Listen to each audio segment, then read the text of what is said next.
अस्सलाम वालेकुम। Welcome to Recon Media Skills. आज का जो हमारा टॉपिक है वो हमारा टॉपिक कॉस्टिंग के एतबार से कि जब रियल इस्टेट का काम किया जाता है, बिजनेस रन किया जाता है, क्योंकि रैंडम लीड्स हमें चाहिए नहीं होती। हम लोग काम करते हैं क्वालिटी के ऊपर, जिसके अंदर जो है हमारा 70% रेशो हमारा ओवरसीज़ का होता है, 30% रेशो हमारा इनबाउंड का होता है। तो इसके अंदर बजटिंग किस तरीके से लगाई जाती है और मंथली कितना बजट हमें सेफ साइड पर रखना पड़ता है, असल कहानी ये भी होती है। क्योंकि देखें structure, copy, creative, algorithm, budgeting, scaling, ठीक है, इन सब चीज़ों में से अगर एक चीज़ भी मिस हो जाती है ना तो आपकी क्वालिटी के रिजल्ट्स नहीं आते हैं। ठीक है, और बहुत महंगे पड़ना शुरू हो जाते हैं। अब बात आती है कि कॉस्टिंग। सबसे पहले अब दिमाग में ये आता है कि हमें पर लीड क्या पड़ेगा। देखें, आप ई कॉमर्स के अंदर काम नहीं कर रहे, आप कर रहे हैं रियल इस्टेट के अंदर काम।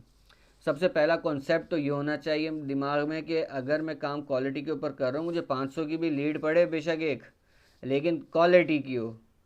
ठीक है। दूसरी चीज़, काम चलना शुरू हो गया, अब मैं इतना ज़्यादा अफोर्ड नहीं कर सकता हूँ, मुझे चीज़ को नीचे लेकर आना है। अब उसके लिए पूरा एक शेड्यूल बनाया जाता है। मिसाल के तौर पे मैंने महीने का बजट रियल इस्टेट के लिए आपका कम से कम 1.5 लाख रुपए 30 डेज़ का बजट होना चाहिए। अब ये 30 डेज़ का बजट जो आपने 1.5 लाख रुपए सेपरेट किया है, ये वन शॉट के अंदर नहीं लगता है। ये स्टार्टिंग में अलग अलग एड्स से जो है, एड्स में अलग अलग पेमेंट्स लगा के चीज़ों को टेस्टिंग पीरियड पे डाला जाता है, मॉनिटरिंग पे डाला जाता है, देन उसके बाद रिजल्ट सामने आते हैं। मिसाल के तौर पर मैंने रियल इस्टेट के लिए 4 कैंपेन्स ऑन किए हैं। आज के दिन के लिए मैंने इसको 2 दिन तक मॉनिटर करना है। अब मैं क्या करूँगा, मैं ये जो कैंपेन है मेरी चार, मैं सबसे पहले एक पे लगा दूंगा 1500 रुपये पर डे, दूसरे पे लगा दूंगा 800 रुपये पर डे, तीसरे पे लगा दूंगा 750 रुपये पर डे, चौथे पे लगा दूंगा 525 रुपये पर डे। अब जो मैंने ये अपनी बजटिंग लगाई है, इसको मैं 2 दिन तक मॉनिटर करूंगा। ठीक है, 2 दिन के बाद स्केल्स मेरे सामने जो है शो होंगे, इंप्रेशंस बेस आएगा। मैं सब चीज़ें देखूंगा, उसके अकॉर्डिंगली देखूंगा इंप्रेशंस किसके अच्छे हैं, रिजल्ट्स किसके अच्छे हैं और कॉस्टिंग किसकी नॉर्मल है, हाई है या लो है। ठीक है। अब मैं सब चीज़ें 2 दिन के बाद जब देखूंगा तो उसके बाद मैं फिर अपने फैसले के ऊपर आऊँगा। मिसाल के तौर पर एक एक कैंपेन है वो मुझे 500 रुपये की एक लीड दे रही है, दूसरी कैंपेन है जो 400 रुपये की दे रही है, तीसरी कैंपेन है जो 300 रुपये की दे रही है, चौथी कैंपेन है 200 की देनी है। लेकिन मेरा गोल ये है कि मुझे क्वालिटी के अंदर 50 के अंदर पर लीड लानी है। मिसाल 50 रुपये की पर लीड लेकर आनी है, मुझे इतने रेट के ऊपर नहीं चाहिए। फिर क्या हम करते हैं हम उसकी स्केलिंग करते हैं। मिसाल के तौर पर 4 कैंपेन से हमने 2 रोकी, 2 आगे कंटिन्यू की, फिर उनके आगे फर्दर उनके ऊपर जो है ना इम्प्लीमेंटेशन शुरू किया और उनको आगे कंटिन्यू लेके चला मैं। ये एक पूरा टाइम पीरियड होता है। इस टाइम पीरियड के अंदर, ये टाइम पीरियड आपका तकरीबन 8 से 10 दिन का होता है, मिनिमम की बात कर रहा हूँ, ऊपर आपके 20 दिन का भी हो लग सकता है। ये 10 दिन का पीरियड जब आपका पूरा होता है तो इसके अंदर आपके पास एक पर लीड चार्जेस कॉस्ट सामने आ चुकी होती है। ठीक है, इंप्रेशंस बेस पूरा एक डेटा का स्ट्रक्चर बन चुका होता है थोड़ा बहुत सा।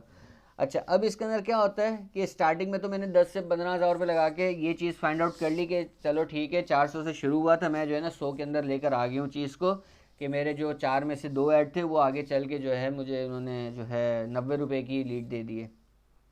ठीक है, लेकिन मुझे इतने की नहीं चाहिए, मुझे और कम की चाहिए। फिर हम क्या करते हैं, हम उसके ऊपर स्केलिंग प्रोसेस शुरू करते हैं। स्केलिंग प्रोसेस शुरू करते हैं।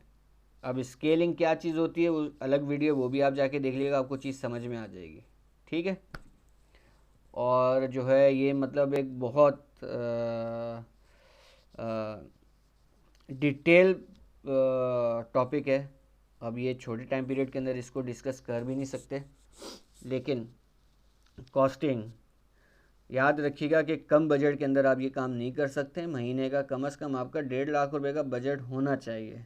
ठीक है, क्योंकि जैसे अभी मैं आपको जो लाइव भी दिखा देता हूँ। अब जैसे ये चीज़ चल रही है, एक क्लाइंट की है,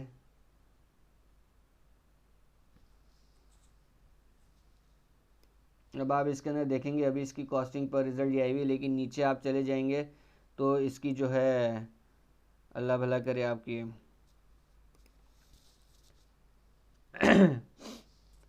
800 रुपये तक की इसकी जो है पर लीड पहुंची हुई थी। ठीक है, अब इसके अंदर भी मैं आपको दिखा देता हूँ। इनका थोड़ा सा इशू आया था, क्लाइंट आया था। अभी आप ये नीचे देख रहे हैं 675 रुपये की भी लीड पहुंची हुई थी। जब इसको हमने पूरा स्केल किया है क्लाइंट का, ठीक है, तो 83 पे आ गई, 94 पे आ गई। अब ये मज़ीद स्केलिंग जाएगी, अभी ज़्यादा टाइम पीरियड भी नहीं हुआ इसको। अब जब ये मज़ीद स्केलिंग के ऊपर जाएगी तब जाके चीज़ें जो है समझ में आना शुरू होंगी, और स्केल क्लाइंट को और चीज़ें और कम होना शुरू हो जाएंगी। ठीक है, बेशक पैसा इसके ऊपर लग चुका है क्योंकि प्रोजेक्ट बहुत बड़ा है, एक साथ 2 से 3 प्रोजेक्ट चल रहे होते हैं, वहाँ पे भी डिपेंड करता है। अगर आपका एक प्रोजेक्ट चल रहा है तो वो एक सेपरेट चीज़ होती है। अगर आप 3 से 4 प्रोजेक्ट एक साथ लेके चल रहे हैं तो वहाँ पे बजटिंग आपकी डिवाइड होती है। बेशक ऑडियंस एक ही चल रही होती है लेकिन प्रोजेक्ट दो दो होते हैं। ठीक है, कॉपी क्रिएटिव, क्योंकि विनिंग एड्स के ऊपर जब काम हो रहा होता है तब एक चक्कर अलग हुआ होता है।